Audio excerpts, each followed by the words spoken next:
এই মুহূর্তে নির্বাচন কমিশন ভবনের সামনে আছেন সহকর্মী হাসান ওয়ালি। সরাসরি যাব তার কাছে। ওয়ালি, আজকে চতুর্থ দিনের মতো আপিল শুনানি চলছে। এখন পর্যন্ত ৩৬ জন আপিল শুনানিতে অংশ নিয়েছেন, যার মধ্যে 23 জনের মনোনয়ন বৈধ বলে ঘোষণা দিয়েছে বোর্ড, যেখানে সিএসি সহ অন্যান্য কমিশনাররা রয়েছেন। গতকাল পর্যন্ত আমরা জানি যে 150 জনের মনোনয়ন বৈধ হয়েছে।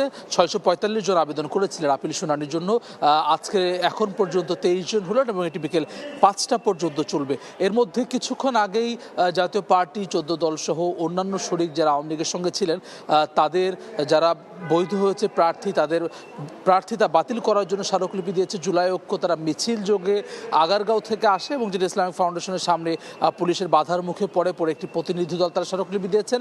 তারা দাবি জানিয়েছেন যারা এখন পর্যন্ত নির্বাচনী প্রক্রিয়ার মধ্যে প্রবেশ করেছেন, তাদের প্রক্রিয়া, তাদের যে মনোনয়ন সেটি যাতে করে স্থগিত করা হয়, যেটি একই সঙ্গে হাইকোর্টেও বিচারাধীন রয়েছে। তারা বলছেন যে সেটি শেষ না হওয়া পর্যন্ত যাতে করে নির্বাচন কমিশনার সেটি স্থগিত রাখে।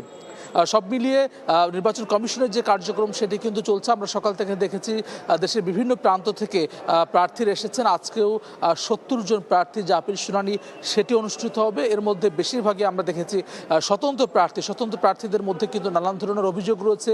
বিশেষত নির্বাচনী যে কর্মকর্তা রয়েছেন এলাকায়, সেখানে লেভেল প্লেইং ফিল্ড নেই, এই ধরনের অভিযোগ রয়েছে। এই আপিল শুনানি 18 জানুয়ারি পর্যন্ত চলবে। রাজধানীর আগারগাঁও নির্বাচন ভবনের সামনে থেকে সহকর্মী হাসান ওয়ালি।